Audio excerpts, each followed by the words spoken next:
교과서 54쪽입니다. 세계를 아우르는 교양만과 동서문화의 교류. 몽골 제국은 광대한 제국을 원활하게 통치하기 위해 교통로를 정비하고 안전 확보에 힘써 제국 전역에 역참을 설치하였다. 첫 번째, 역참 설치. 역참망의 설치로 사절이나 관리 등 공무인원의 여행과 물자성이 체계적으로 이루어졌고 신속한 공문서 전달도 가능해져 중앙의 지배력이 멀리 뻗쳐나갈 수 있었다. 해상무역은 더욱 발전하여 항저우, 치안저우, 광저우 같은 항구 도시 번창, 강남에서 텐진에 이르는 연안 해운이 발달했다.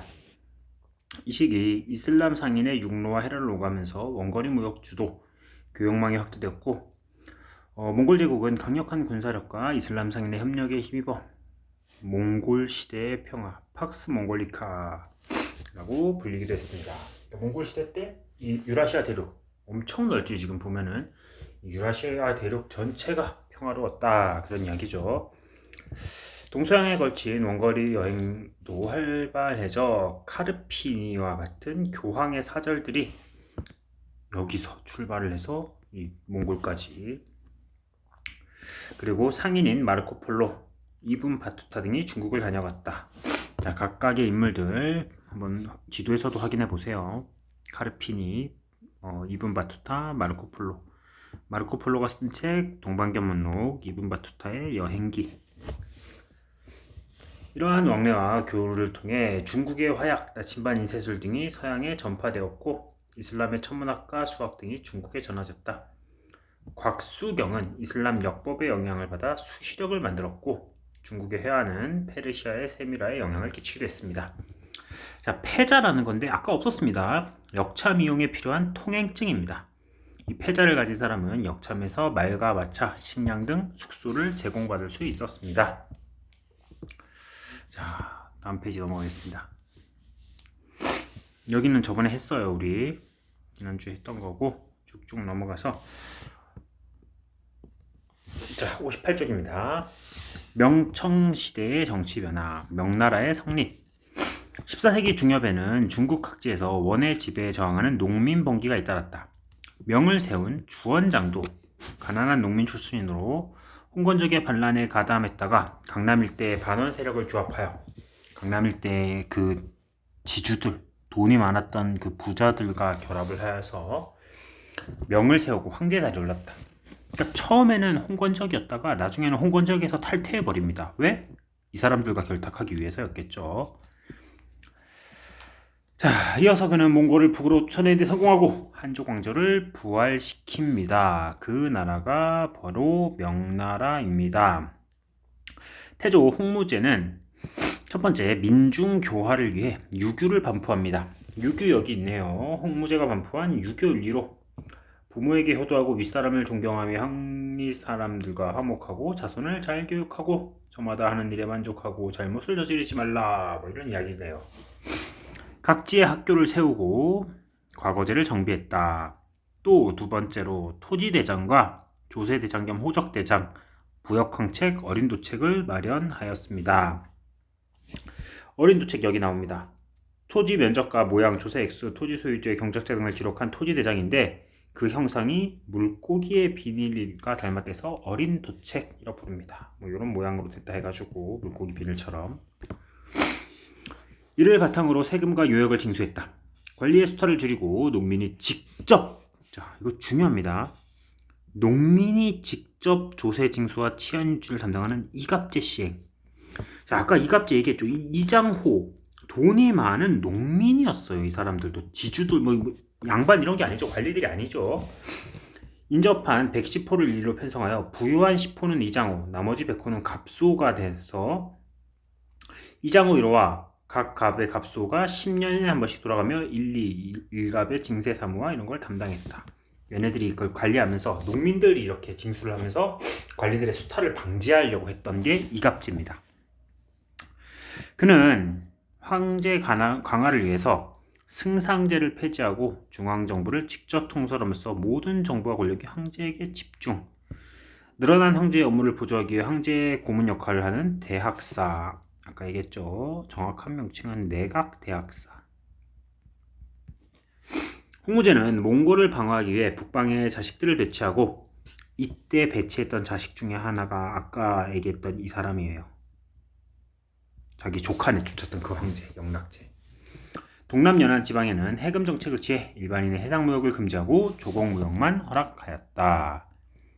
다음 페이지로 갑니다.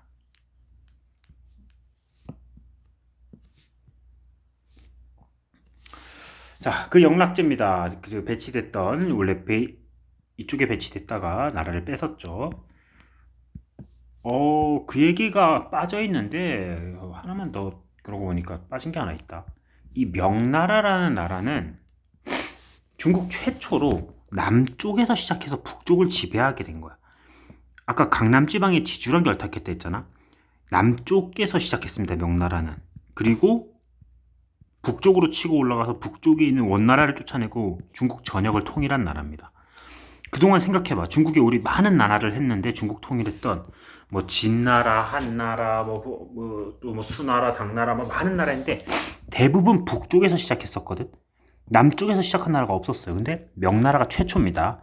이 얘기는 남쪽 지방의 경제가 많이 강화됐다는 거죠. 이제 북쪽을 압도할 수 있을 만큼 뭐 남조 정권이라던가 남송 이럴 때 남쪽이 막 개발됐다고 했잖아. 경제력이. 그 결과입니다.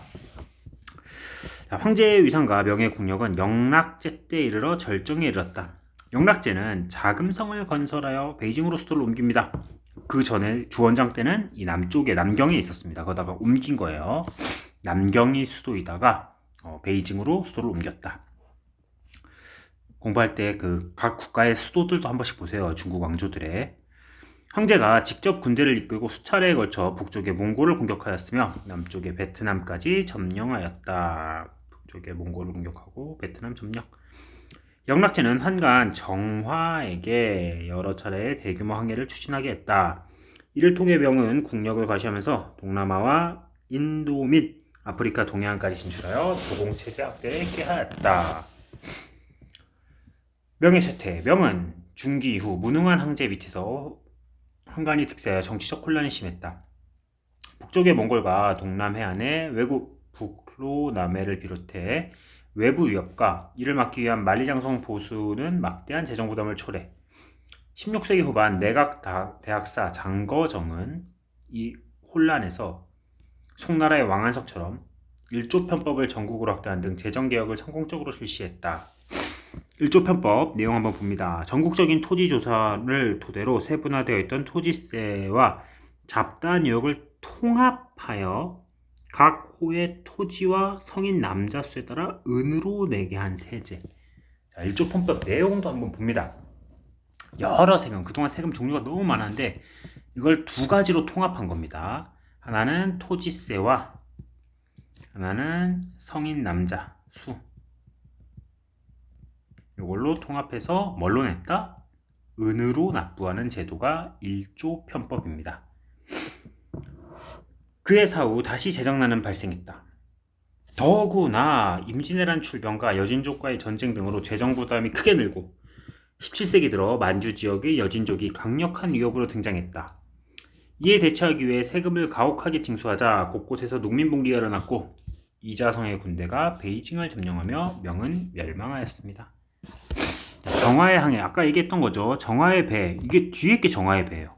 그리고 이 작은 게 콜럼버스의 배입니다. 정화 함대는 가장 규모가 컸을 때 함선 60여 척과 소형 함선 100여 척이었다. 27,000여 명의 병사와 서원이 승탄했다. 함대는 각지의 왕이 바치는 현상품과 황제가 보내는 하사품, 지역 사절단 등을 실어 날랐다. 정화의 항해로 명은 동남아시아와 인도아시아, 서아시아, 아프리카에 이르는 뭐 어쩌고저쩌고 했습니다.